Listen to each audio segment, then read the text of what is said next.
देख सकते हैं आज हम लोग फिर से लेकर आ चुके हैं आप सभी एएनएम के लिए तमाम तरह के क्वेश्चन लेकर आ चुके हैं। आप लोग पढ़ेंगे देखेंगे। प्रसूति क्या होता है, तो स्त्री के गर्भधारण, ठीक है ना, क्या चीज़ देख लीजिए यहाँ पे, स्त्री के गर्भधारण, गर्भ अवस्था, प्रसव और प्रसव उत्तर देखभाल की शाखा। तो प्रसूति में होता यह है कि गर्भधारण से लेकर लेबर तक सब चीज़ जो है देखभाल प्रसूति के अंदर होता है, ठीक है ना। गायनकोलॉजी होता है जो स्त्री के रोग और स्त्री से प्रजनन तंत्र से संबंधित जो रोग होता है उसका देखभाल गायनकोलॉजी में किया जाता है। आगे है गर्भ अवस्था का समान अवधि कितना होता है, 40 सप्ताह या 280 दिन होता है, ठीक है। गर्भ अवस्था के 3 ट्राइमेस्टर कौन कौन से होते हैं, आपको पता है ट्राइमेस्टर 3 होता है। पहला ट्राइमेस्टर 0 से 12 सप्ताह, दूसरा होता है 13 से 26 सप्ताह, तीसरा होता है 27 से 40 सप्ताह। तो कुल मिला के आपको यहाँ पे 3 ट्राइमेस्टर याद रखना है। पहला 0 से 12, फिर 13 से 26, फिर 27 से 40, ठीक है, इसको याद रखना है। ये ट्राइमेस्टर हो गया, आपसे एग्जाम में पूछता है ट्राइमेस्टर के बारे में, ठीक है। आगे है मुल्कीली गर्भधारण क्या है। मुल्कीली गर्भधारण क्या है, जब भ्रूण गर्भाशय के बाहर विकसित हो, आमतौर पर फैलोपियन ट्यूब में, तो इससे हम लोग जो है बोलते हैं एक्टोपिक प्रेगनेंसी। क्या बोलते हैं, एक्टोपिक प्रेगनेंसी बोलते हैं। जब गर्भाशय में बच्चा विकसित न होकर फैलोपियन ट्यूब में विकसित होने लगता है तो उसे हम लोग एक्टोपिक प्रेगनेंसी बोलते हैं। एएनसी क्यों ज़रूरी है, एंटीनेंटल केयर क्यों ज़रूरी है, तो एंटीनेंटल केयर माँ और बच्चे के स्वास्थ्य के जांच और सुरक्षित गर्भ अवस्था के लिए ज़रूरी है। समझ रहे हैं, एंटीनेंटल केयर जो प्रसव से पहले का देखभाल होता है। गर्भ अवस्था में फॉलिक एसिड का क्या महत्व है, तो प्रेगनेंसी में फॉलिक एसिड का महत्व है कि यह न्यूरल ट्यूब दोषों को रोकता है, यानी जो तंत्रिकीय क्षति से होने वाला जो समस्या होता है जैसे स्पाइना वगैरह, तो उन सब को जो है क्या करता है, उन दोषों को रोकता है। गर्भ अवस्था के दौरान हाई ब्लड प्रेशर को क्या कहते हैं, तो हाई ब्लड प्रेशर को प्री एक्लेम्पसिया बोलते हैं। समझ गए। प्री एक्लेम्पसिया के लक्षण क्या होते हैं, तो रक्तचाप, प्रोटीन, यूरिन में प्रोटीन आने लगता है और बॉडी में देह हाथ में सूजन हो जाता है, तो प्री एक्लेम्पसिया होता है, ठीक है। प्रसव का क्या मतलब होता है, तो प्रसव का मतलब होता है गर्भाशय से बच्चे और प्लेसेंटा का निकलना, यानी जब प्रेगनेंसी कंप्लीट होता है तो गर्भाशय से बच्चा और बच्चा से जुड़ा हुआ प्लेसेंटा बाहर निकल जाता है, तो वही डिलीवरी कहलाता है। नॉर्मल डिलीवरी क्या होता है, तो प्राकृतिक रूप से वैजिनल मार्ग से बच्चे को बाहर निकलना ही नॉर्मल डिलीवरी कहलाता है। समझ गए। सिजेरियन सेक्शन कब किया जाता है, तो सिजेरियन सेक्शन किया जाता है जब समान प्रसव संभव न हो, जब नेचुरली रूप से बच्चा वैजिनल मार्ग से न निकले, तब जो है सिजेरियन सेक्शन की ज़रूरी पड़ती है। प्लेसेंटा का क्या कार्य है, तो प्लेसेंटा का कार्य होता है माँ और बच्चे के बीच पोषण और गैसों का एक्सचेंज करना, यानी प्लेसेंटा जो यूट्रस से लगा होता है तो यह बच्चे को क्या करता है, पोषण और गैसों का आदान प्रदान करता है माँ से, ठीक है। गर्भाशय संकुचन किसे कहते हैं, गर्भाशय कॉन्ट्रैक्शन संकुचन किसे कहते हैं, तो प्रसव के दौरान गर्भाशय के मांसपेशियों को सिकुड़ना ही गर्भाशय संकुचन कहलाता है। जब गर्भाशय सिकुड़ता है तो धक्का देता है यूट्रस पर और बच्चा बाहर की तरफ निकलता है। डिलेशन क्या अर्थ है, डिलेशन का अर्थ होता है, देख लीजिए, डिलेशन का अर्थ होता है गर्भाशय ग्रीवा का चौड़ा होना। आप लोग को पता होगा कि जो अपना ए वाला पार्ट है गर्भाशय का, गर्भाशय के निचले भाग जो कि पतला होता है वही आपका ग्रीवा कहलाता है। तो प्रेगनेंसी के समय ये चौड़ा होता है, डिलेशन होता है, उसमें फैलाव होता है, ठीक है। आगे लेबर की स्टेजेज कौन कौन सी है, लेबर में 3 स्टेजेज बेसिकली होता है। प्रारंभिक होता है, दूसरा सेकेंड स्टेज को एक्टिव स्टेज बोलते हैं, और तीसरा होता है प्लेसेंटा की निकासी जिसे थर्ड स्टेज में हम लोग कहते हैं, ठीक है, याद रखिएगा। आगे है पार्टोग्राफ क्या है, तो बेसिकली पार्टोग्राफ जो है अपन देख लीजिए, बेसिकली जो पार्टोग्राफ होता है यह लेबर की प्रगति रिकॉर्ड करने वाला चार्ट है, यानी जो लेबर चल रहा होता है, प्रसव कितना ज़्यादा कहाँ चीज़ें जो है बढ़ रहा है आगे, यह पार्टोग्राफ में दर्शाया जाता है, ठीक है। एपिड्यूरल एनेस्थेसिया क्या है? तो एपिड्यूरल एनेस्थेसिया है प्रसव के दौरान दर्द निवारण के लिए रीढ़ की नसों में इंजेक्शन दिया जाता है। समझ गए? तो एपिड्यूरल एनेस्थेसिया क्या करता है कि प्रसव के दौरान दर्द को कम करने के लिए एक रीढ़ में इंजेक्शन लगाया जाता है, जो क्या करता है, दर्द को कम करता है, या महिला को दर्द नहीं पता चलता है। आगे है मिडवाइफरी की भूमिका क्या होती है? तो मिडवाइफरी की भूमिका है कि प्रसूति देखभाल, प्रसव में सहायता, नवजात की देखभाल, यानी प्रसूति मिडवाइफ एक दाई होती है। कुल मिला के ये जितने भी लेबर में, एएनसी में, सब में ये जो है हेल्प करती है। कौन? मिडवाइफ। आगे है नवजात की पहली सांस क्यों महत्वपूर्ण है? तो नवजात की पहली सांस यह जीवन के लिए आवश्यक होता है, क्योंकि थोड़ा भी अगर उसके जन्म के बाद अगर डिले हुआ ना, सांस नहीं ले रहा है बच्चा और थोड़ा भी डिले हुआ तो उसका डेथ हो सकता है। ठीक है। देख लीजिए एपिनेरियम क्या होता है? तो एपिनेरियम क्या होता है? गर्भाशय ग्रीवा और योनि के बीच की त्वचा, यानी जो गर्भाशय की ग्रीवा है और जो योनि है उसे हम लोग एपिनेरियम बोलते हैं। ठीक है, याद रखिएगा। एपिनेरियम कटौती कब की जाती है? प्रसव के दौरान तीव्र घाव रोकने के लिए हम लोग एपिनेरियम में कटौती करते हैं। ओके। आगे है गर्भावस्था में मोटापा क्यों हानिकारक है? अगर किसी महिला को प्रेगनेंसी में अगर मोटापा हो जाए तो वह क्यों हानिकारक है? क्योंकि वह गर्भधारण में जटिलता बढ़ा सकता है, पैदा कर सकता है। मल्टी ग्रेविडा क्या होता है? तो मैंने आपको पढ़ा दिया है ग्रेविडा क्या होता है, और मल्टी लग गया है मतलब जिस महिला ने एक से अधिक बार गर्भधारण कर रखी हो वो जो है मल्टी ग्रेविडा के अंदर आता है। समझ रहे? तो जब हम आगे प्रश्न देखते हैं प्राइमी ग्रेविडा। प्राइमी मतलब होता है प्रथम और ग्रेविडा मतलब होता है गर्भवती। तो पहली बार गर्भवती महिला को प्राइमी ग्रेविडा बोलते हैं। एक्लेम्पसिया क्या है? तो मैंने आपको पहले भी बताया था कि प्री एक्लेम्पसिया के बाद अगर मरीज में दौरा भी आता है तो वह एक्लेम्पसिया बन जाता है। ठीक है। प्लेसेंटा प्रेविया क्या है? जिसे अफरा सम्मुख बोलते हैं। प्लेसेंटा का गर्भाशय के निचले भाग में स्थापित होना प्लेसेंटा प्रेविया कहलाता है। नॉर्मली जो यूट्रस है, यूट्रस में या तो प्लेसेंटा इस साइड या इस साइड या इस साइड या इस साइड कहीं भी ऊपर स्थापित होता है, लेकिन यही प्लेसेंटा यूट्रस के निचले एरिया में इधर या इधर स्थापित हो जाए, जहाँ पे सर्विक्स का द्वार होता है गर्भाशय से, तो अगर यहाँ पे होता है तो ये फिर ढक देता है इस रास्ते को, इस दरवाजे को। तो यही निचले प्लेसेंटा ऊपर स्थापित न होकर निचले एरिया में स्थापित हो जाता है, उसे प्लेसेंटा प्रेविया कहते हैं। ठीक है। आगे आप लोग यहाँ पे देखेंगे आपको सब चीज़ पता चलेगा। आगे है यहाँ पे कि गर्भपात क्या है? तो गर्भपात गर्भ का 20 सप्ताह से पहले ख़त्म होना या ख़त्म कर देना ही गर्भपात कहलाता है। किसी किसी कंडीशन में इसे 20 से बढ़ाकर 24 सप्ताह कर दिया गया है। ठीक है ना। अनावश्यक प्रसव के संकेत क्या है? यानी अनावश्यक प्रसव के संकेत क्या है? तो सख्त पेट में खून आना, तेज दर्द होना, ये सब अनावश्यक प्रसव के संकेत है कि बेगर आवश्यक होते हुए भी आपको कराना पड़ता है जब समस्या आपका पेट सख्त होना, खून आना, तेज दर्द होना, ये सब होता है। आगे है नवजात शिशु की देखभाल में प्राथमिकता क्या है? तो अगर आप एक छोटे बच्चे को देखभाल कर रहे हैं तो उसमें फर्स्ट प्राथमिकता क्या होता है? पहले उसको सांस को आप जो है खोले, तापमान मापे, स्तनपान कराएं। समझ गए?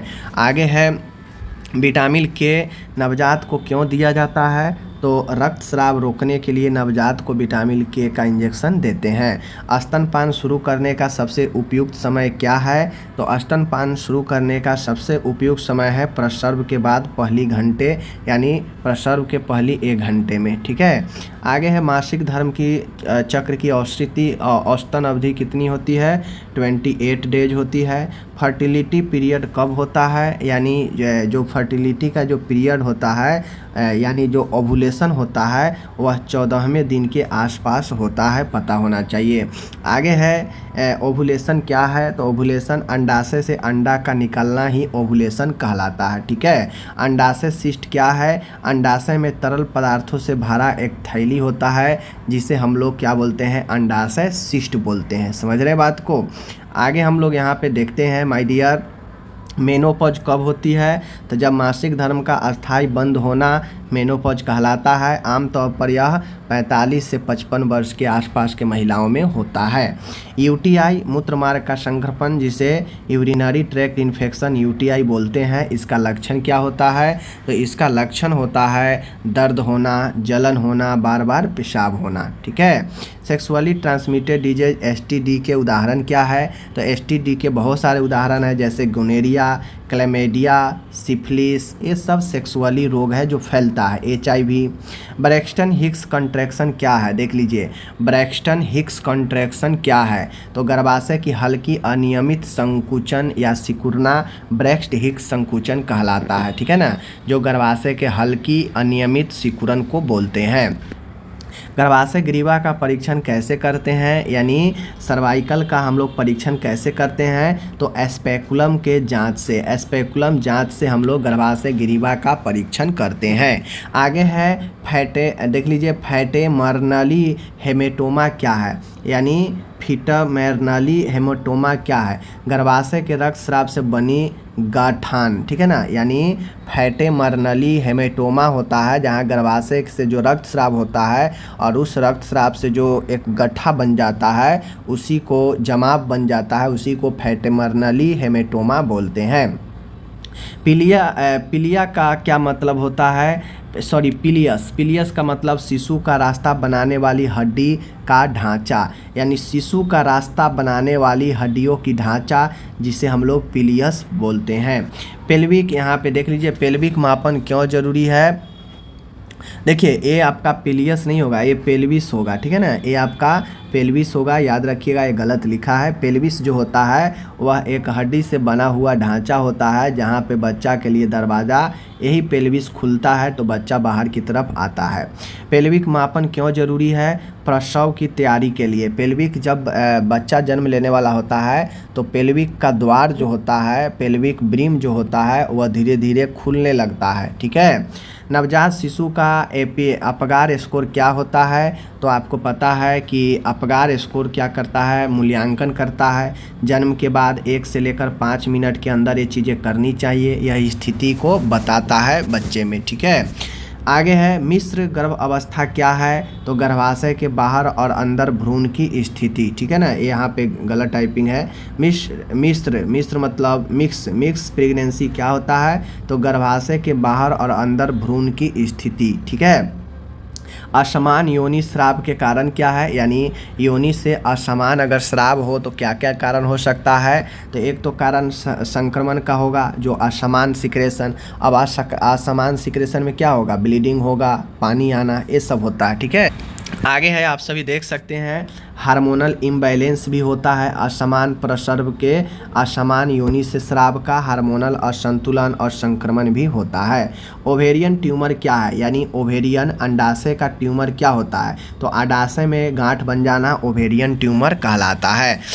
मास्टाइटिस क्या है? तो स्तन में संक्रमण को हम लोग मास्टाइटिस बोलते हैं, जो स्तनों में संक्रमण को दर्शाता है। गर्भ अवस्था में डायबिटीज़ के खतरे क्या हैं? तो गर्भ अवस्था में प्रेगनेंसी में डायबिटीज़ के खतरे शिशु का बढ़ना और प्री एक्लेम्सिया का इंडिकेट करता है। समझ गए? आगे यहाँ पे बात करेगा प्रसव के प्रारंभिक लक्षण क्या होता है। तो लेबर का प्रारंभिक लक्षण जब कोई भी महिला बच्चे के जन्म देने पर होती है तो स्टार्टिंग में लक्षण होता है कि उसका संकुचन धीरे धीरे शुरू हो जाता है और जो आपका एमनियोटिक फ्लूइड वाला जो थैली होता है लिक्विड से भरा हुआ, वह जो है फट जाता है। समझ गए? प्रसव के दौरान मिडवाइफरी की क्या भूमिका है? यानी लेबर के दौरान एक दाई की क्या भूमिका होती है? तो मरीज की सहायता करना, दर्द कम, साथ में शिशु को देखभाल करना, मॉनिटरिंग करना, इनका काम होता है। नवजात शिशु की त्वचा का रंग कैसा होना चाहिए? तो जो नवजात शिशु स्वस्थ होंगे उसका त्वचा का कलर गुलाबी और स्वस्थ कलर का होना चाहिए, गुलाबी कलर का। आगे है असिस्टेंट डिलीवरी में कौन कौन से उपकरण आते हैं? तो देखिए, डिलीवरी में जो आपके डिलीवरी के सहायक में जो उपकरण होते हैं उसमें फॉरसेप्स, वैक्यूम और एक्सट्रैक्टर होता है। समझ गए? फॉरसेप्स होते हैं, वैक्यूम एक्सट्रैक्टर होता है, तो ये सब जो है आपके होते हैं। प्लेसेंटा डिलीवरी के बाद क्या जांच करनी चाहिए? जब प्लेसेंटा निकल जाए बाहर तो ही जाके पूर्ण जो है आपको डिलीवरी माना जाता है। तो डिलीवरी प्लेसेंटा निकलने के बाद क्या जांचना चाहिए, तो पूर्ण निकासी कंप्लीट प्लेसेंटा बाहर आया है या आंशिक रूप से आया है उसका जांच करते हैं, और रक्तस्राव का जांच करते हैं कि काफ़ी हेवी ब्लीडिंग तो नहीं हो रहा है, तो उसके लिए मैनेजमेंट करते हैं। ठीक है, चूँकि प्लेसेंटा जैसे ही बाहर आ जाता है तो ब्लीडिंग काफ़ी ज़्यादा होता है, क्योंकि वह अपने साथ मांस को खींचकर बाहर निकाल देता है यूट्रस का। ठीक है ना। नवजात में नाक बंद होने पर क्या करें, नवजात शिशु अगर जन्म ले और उसका नाक अगर बंद हो जाए तो आप उसे क्या करेंगे, सॉफ्ट सक्शन करते हैं, सॉफ्ट तरीके से हम उसके सक्शन करते हैं। लेबर के दौरान मॉनिटरिंग के लिए कौन कौन से उपकरण होते हैं, तो लेबर प्रसव के दौरान मॉनिटरिंग के लिए जो है आपको कार्डियोटोकोग्राफी होता है, ब्लड प्रेशर मॉनिटर होता है, सारे उपकरण होते हैं लगभग। आगे है नवजात की त्वचा पर का घाव कैसे रोके, तो साफ़ सफाई और मॉइस्चराइजिंग रखे, यही जो है आपको घाव नमी से बचाए बच्चे को। ठीक है ना, रूखा होने से बचाए, और जिससे क्या होगा, घाव होने की खतरा कम होती है, साफ़ सफाई करें। प्रसव के बाद रक्तस्राव कब असमान होता है, तो आपको पता है अत्यधिक मात्रा में, और जब बदबूदार अगर आपको प्रसव आए तो वह असमान प्रसव का होता है, और वह जो है आपका गंदगी वाला होता है, जिसको निकल देना ही अच्छा होता है। नवजात को स्तनपान कब शुरू करते हैं, प्रसव के 1 घंटे के भीतर।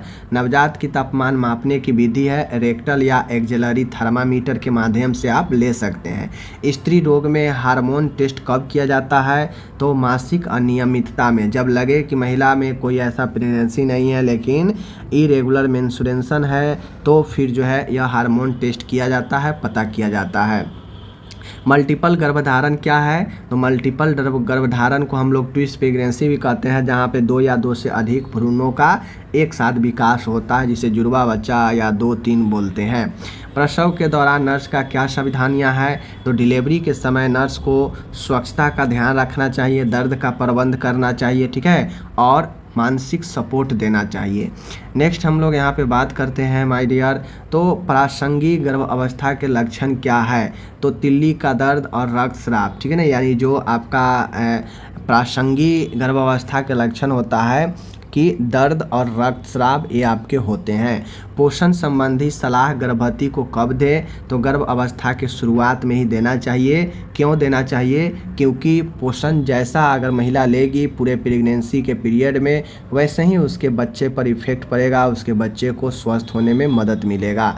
आगे है मासिक धर्म बंद होने के बाद टेस्ट किससे कराएं, तो जब मासिक धर्म बंद हो जाए तो टेस्ट कराना चाहिए, HCG का टेस्ट कराना चाहिए, जिसे ह्यूमन कोरियोनिक गोनोडोट्रोपिन बोलते हैं। यह टेस्ट जो है मासिक धर्म बंद होने के 1 सप्ताह के बाद करा कर देखना चाहिए, क्योंकि जैसे जैसे प्रेगनेंसी कन्फर्म होता है तो HCG का हाई लेवल आपको पता चलता है। नवजात शिशु की पल्स रेट समानता कितनी होनी चाहिए, तो एक नवजात शिशु की समानता पल्स रेट 120 से 60 होनी चाहिए। देखिए, मैं जो पढ़ा रहा हूँ थियोरिकल पढ़ा रहा हूँ, इससे आपको बहुत सारे विस्तृत नॉलेज के लिए जो है चीज़ें मैं आपको पढ़ा रहा हूँ। ठीक है ना, अब ऐसा नहीं है कि मैं आपको लगे कि मैं अंक वाला नहीं पढ़ा रहा हूँ, कोई वैल्यू नहीं पढ़ा रहा हूँ, नहीं आ रहा है, नहीं ठीक पढ़ाई है, तो फिर आप अपना रास्ता दूसरा देख सकते हैं। क्योंकि मेरा मकसद है कि जब तक आप कुछ सीखेंगे नहीं, थ्योरी जानेंगे नहीं, तब तक आपके लिए मुश्किल है। ठीक है ना, तो मैं बेसिकली आपको थ्योरी कंसेप्ट को समझाने का प्रयास कर रहा हूँ। आगे है गर्भावस्था में मूत्र संक्रमण के क्या लक्षण होते हैं, तो मैं आपको बता दिया। मूत्र लक्षण होते हैं जिसमें जलन होता है, बार बार पेशाब होता है, दर्द होगा। ठीक है, मेडिकल टर्म में एवर्सन क्या है, तो मेडिकल टर्म में एवर्सन को गर्भपात कहा जाता है। प्रसव में अनावश्यक खिंचाव को कैसे रोका जाता है, सही पोजीशन दीजिए और सही सहारा दीजिए, जिससे खिंचाव जो होता है प्रसव में वो रोका जा सके। आगे है नवजात की आंखों में संक्रमण को कैसे रोकेंगे। मान गए बच्चा जन्म ले रहा है और जन्म के समय उसको आंख में इन्फेक्शन हो गया, ठीक है, तो इन्फेक्शन हम लोग एंटीबायोटिक ड्रॉप देते हैं। गर्भावस्था में खून की कमी को कैसे दूर करते हैं, तो गर्भावस्था में आयरन फॉलिक एसिड के सप्लीमेंट तो इसीलिए न देते हैं। आगे है प्रसव के बाद महामारी कब शुरू होता है, यानी जब महिला को डिलीवरी हो जाए तो डिलीवरी होने के कितने दिन के बाद फिर से जो है मासिक स्राव शुरू हो जाता है, तो लगभग 6 से 8 सप्ताह। ठीक है, स्तनपान कराने से माँ को क्या लाभ होता है? तो माँ का वजन कम होता है, बांझपन की रोकथाम होती है, स्ट्रेस माइंड का कम होता है स्तनपान कराने से, और स्तन के खतरा भी कम होता है। ओके, अब आगे है यहाँ पे कि गर्भ अवस्था में डायबिटीज़ का परीक्षण कब करें, यानी जब गर्भ अवस्था हो तो डायबिटीज़ का परीक्षण 24 से 28 सप्ताह में करना चाहिए। नवजात का वजन सामान्य कितना होता है, कई बार आ चुका है सामने, नहीं बताऊंगा। सिजेरियन सेक्शन के बाद देखभाल कैसे करें, तो कोई भी सर्जरी होता है उसके बाद आप साफ़ सफाई रखें, मरीज को आराम दें, ठीक है। प्रसव में मिडवाइफरी के लिए प्रमुख संकेत क्या है, यानी लेबर में एक दाई एक मिडवाइफरी के लिए सबसे प्रमुख इंडिकेशन क्या होता है? तो डिलीवरी की प्रगति को जांचते रहे, माँ की स्थिति को निरंतर आप अवलोकन करते रहे। गर्भाशय का पोजीशन क्या है? मध्य पेट में एक मांसल अंग होता है जो आपके गर्भाशय होता है। नवजात की सांस समान कितनी होनी चाहिए? तो सांस समानतः 40 से 60 प्रति मिनट होनी चाहिए, जबकि वयस्क में 16 से 20 होता है। मासिक धर्म के बाद रक्तस्राव कब असमान होता है? तो मासिक धर्म के बाद रक्तस्राव जो होता है वह कब असमान होता है? तो 10 दिन से अधिक, ठीक है। आगे है नवजात को पहली बार कपड़े कब पहनाएं? तापमान सही होने पर, जब लगे कि बच्चा का तापमान ठीक हो गया है तो आप उसे कपड़े पहना सकते हैं, नहीं तो उससे पहले हम लोग कंबल में लिपेट के रखते हैं। गर्भावस्था के दौरान योग और व्यायाम क्यों जरूरी है? सहनशीलता और स्वास्थ्य के लिए, बेहतर बच्चे के मूवमेंट के लिए, आपका जो है शरीर के एक्टिव होने के लिए व्यायाम जरूरी होता है। आगे है क्लेमेडिया संक्रमण के क्या लक्षण होते हैं? तो क्लेमेडिया संक्रमण बेसिकली पेशाब में जलन करता है, यह असमान सिक्रेशन कराता है, या यूँ कहा जाए तो जिसे लिकोरिया बोलते हैं वो उत्पन्न कर देता है, ठीक है ना। प्रसव के बाद दर्द प्रबंध कैसे करेंगे आप? तो प्रसव के बाद दर्द का निवारक, दर्द निवारक एंटी जो आपका दवाई होता है एनाल्जेसिक वो देते हैं, आराम ज़्यादा से ज़्यादा करवाते हैं, ठीक है ना। गर्भावस्था में शराब के सेवन के प्रभाव का क्या उद्देश्य होता है? तो देखिए, प्रेगनेंसी में अगर कोई महिला शराब पीती है तो उसका सीधा इफेक्ट उसके बच्चे पर पड़ता है। शराब छोड़िए, कोई गुटखा, कोई भी नशा अगर कोई यहाँ पे अगर कर रहा है या कर रही है महिला, तो उसके बच्चे पर सीधा इफेक्ट पड़ता है, और वैसे ही महिला के बच्चा मंदबुद्धि या फिर जन्मजात दोष के साथ उत्पन्न होता है, ठीक है। आगे हम लोग यहाँ पे चलते हैं, तो आगे है यहाँ पे देख सकते हैं आप लोग कि प्रसव के दौरान कितनी बार मातृ पल्स जांचें, जब लेबर चल रहा हो तो कितनी बार माँ का पल्स जांचना चाहिए? हर 15 से 30 मिनट पर आपको इसका अवलोकन करते रहना चाहिए। नवजात शिशु के लिए इम्यूनाइजेशन कब शुरू करते हैं? तो जन्म के बाद टीकाकरण हम लोग शुरू कर देते हैं, ठीक है ना। आगे है मासिक धर्म की अनियमितता के क्या कारण होते हैं? तो अगर किसी में मासिक धर्म अनियमित है, कभी 1 महीना कभी 2 महीना, तो कुल मिला के आप लोग देखेंगे तो ये हार्मोनल संतुलन या फिर मानसिक रूप से तनाव को भी दर्शाता है। नवजात के लिए प्राथमिक जीवन समर्थन, ठीक है ना, NLS क्या है? तो नई जीवन शैली की शुरुआत में सहायता देता है नवजात के लिए यह प्राथमिक जीवन समर्थक, ठीक है ना। आगे है प्लेसेंटा की समय पर निकासी क्यों जरूरी है? रक्तस्राव रोकने के लिए, क्योंकि प्लेसेंटा जितना देर आपके रहेगा गर्भाशय में उतना देर तक ब्लीडिंग ज़्यादा होता रहेगा। गर्भाशय ग्रीवा का सही स्वास्थ्य कैसे जांचें कि गर्भाशय ग्रीवा ठीक है? पैप स्मीयर के द्वारा। पैप स्मीयर सर्वाइकल कैंसर के जांच के लिए भी उपयोग किया जाता है। प्रसव के बाद थकान क्यों होती है? लेबर के बाद थकान क्यों होती है? क्योंकि शारीरिक बहुत ज़्यादा लेबर के दौरान शारीरिक कष्ट होता है, मेहनत होता है, रक्तस्राव होता है, इन सब चीज़ों से प्रसव के बाद काफ़ी थकान महसूस होती है। नवजात की त्वचा पर फफोले क्यों होते हैं? तो नवजात जो जन्म लेता है उसके त्वचा पर अगर फफोले होते हैं तो कहीं ना कहीं वह संक्रमण और एलर्जी को सूचक होता है, बात समझिएगा। मासिक धर्म में दर्द क्यों होता है? तो मासिक धर्म में दर्द होने का सबसे बड़ा रीज़न होता है गर्भाशय के सिकुड़ना। यहाँ पे गर्भाशय बहुत ज़्यादा कॉन्ट्रिक्शन होता है, क्योंकि गर्भाशय में अगर सिकुड़न नहीं होगा तो वह बच्चे को धकेलेगा नहीं नीचे की तरफ, और जब धकेलेगा नहीं तो बच्चा जन्म लेगा नहीं, इसलिए सिकुड़न जरूरी होता है। गर्भ अवस्था के दौरान डॉक्टर से कब संपर्क करें? तो जब रक्तस्राव होने लगे, तेज दर्द होने लगे और बुखार आने लगे तो डॉक्टर से संपर्क करनी चाहिए। स्त्री रोग में स्तन जांच क्यों जरूरी है? क्योंकि यह स्तन रोग जो है उत्पन्न कर सकता है, स्तन कैंसर उत्पन्न हो सकता है, इसलिए स्त्री में स्तन जांच जरूरी होता है। ओके। गर्भावस्था में वजन बढ़ना सामान्य क्यों है? क्योंकि शिशु, प्लेसेंटा, पानी की वृद्धि, ये सब कारण जो है वजन बढ़ा देता है। ठीक है। और वजन लगभग महिलाओं में नॉर्मल से 10 से 12 केजी नॉर्मल प्रेगनेंसी के टाइम बढ़ जाता है। ठीक है ना। आगे है गर्भ अवस्था में धूम्रपान का क्या असर है? अगर कोई महिला जो है गर्भ अवस्था में प्रेगनेंसी के टाइम में धूम्रपान कर रही है तो शिशु का विकास उसका रुका रहेगा। जन्मजात दोष के साथ बच्चा जन्म ले सकता है, जिसमें मुंह कटा हुआ, ओठ कटा हुआ, लंगड़ा, इससे बच्चे जन्म ले सकते हैं अगर कोई महिला नशा करती है प्रेगनेंसी के टाइम में तो। ठीक है ना। अब यहाँ पे हम लोग नेक्स्ट क्वेश्चन, कुछ अलग क्वेश्चन देख लेते हैं। जैसे IQ का पूरा नाम क्या होता है? इंटेलिजेंस क्वोटिएंट होता है। इंटेलिजेंट क्वोटिएंट होता है, याद रखिएगा। ठीक है। IQ क्या मापता है? तो IQ बेसिकली यह व्यक्ति के बुद्धि और तर्क करने की क्षमता को मापता है। यानी इसे हम लोग बुद्धि लब्धि बोलते हैं, जो बुद्धि के किस प्रकार से IQ है, कितना IQ है व्यक्ति को, IQ बेसिकली मापता है, तार्किक क्षमता मापता है। ठीक है। आगे है पहला आधुनिक IQ परीक्षण किसने विकसित किया? तो पहला IQ परीक्षण जो आपका तकनीक है, यह अल्फ्रेड बिनेट के द्वारा जो है इसको शुरुआत किया गया। IQ का समान औसतन स्कोर क्या है? तो IQ का समान औसतन स्कोर 100 होता है। ठीक है, याद रखिएगा। 130 से ऊपर का IQ स्कोर क्या दर्शाता है? तो अगर किसी व्यक्ति को 130 से ऊपर IQ है, मतलब वह बहुत उच्च बुद्धि का है या प्रतिभाशाली है, जिसे गिफ्टेड कहते हैं। तो आपके एग्जाम में पूछेगा कि बहुत उच्च प्रतिभाशाली या बहुत उच्च बुद्धि या प्रतिभाशाली व्यक्ति का IQ कितना होता है? तो 130 से ऊपर, जिसे गॉड गिफ्टेड भी बोलते हैं। आगे है IQ स्कोर की गणना का क्या सूत्र होता है? तो फंडा सीधा है। ठीक है ना। ऊपर में होता है मेंटल एज, नीचे में होता है एक्चुअल एज, और इनटू में होता है 100, और इसी से आप जो है IQ निकाल सकते हैं। ओके।